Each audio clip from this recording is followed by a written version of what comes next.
রবীন্দ্রনাথ ঠাকুরের হঠাৎ দেখা। রেলগাড়ির কামরায় হঠাৎ দেখা। ভাবিনি সম্ভব হবে কোনো দিন। আগে ওকে বারবার দেখেছি লাল রঙের শাড়িতে ডালিম ফুলের মতো রাঙা।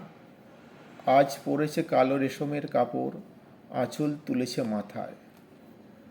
দোলন চাপার মতো চিকন গৌর মুখখানি ঘিরে মনে হলো কালো রঙের একটা গভীর দূরত্ব ঘনিয়ে নিয়েছে নিজের চারদিকে। যে দূরত্ব সর্ষে ক্ষেতের শেষ সীমানায় শালবনের নীলাঞ্জনে। থমকে গেল আমার সমস্ত মনটা। চেনা লোককে দেখলেম অচেনার গাম্ভীর্যে। হঠাৎ খবরের কাগজ ফেলে দিয়ে আমাকে করলে নমস্কার। সমাজবিধির পথ গেল খুলে। আলাপ করলেন আমার সাথে। কেমন আছো, কেমন চলছে সংসার, ইত্যাদি ইত্যাদি। সে রইল জানালার বাইরের দিকে চেয়ে, যেন কাছের দিনের ছোঁয়াচ পার হওয়া চাহনিতে। দিলে অত্যন্ত ছোট দুটো একটা জবাব, কোনোটা বা দিলেই না। বুঝিয়ে দিলে হাতের অস্থিরতা, কেন এসব কথা। এর চেয়ে অনেক ভালো চুপ করে থাকা। আমি ছিলাম অন্য বেঞ্চিতে ওর সাথীদের সঙ্গে। এমন সময় আঙুল নেড়ে জানালে কাছে আসতে। মনে হলো কাম সাহস নয়।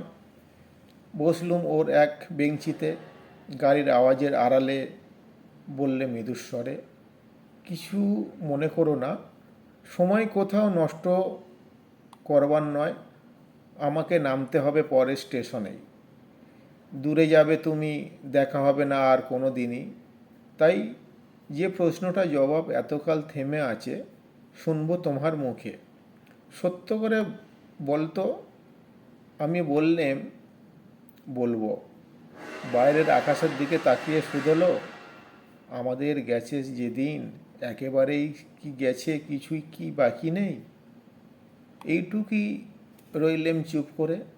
তারপরে বললেম, রাতের সব তারাই আছে দিনের আলোর গভীরে।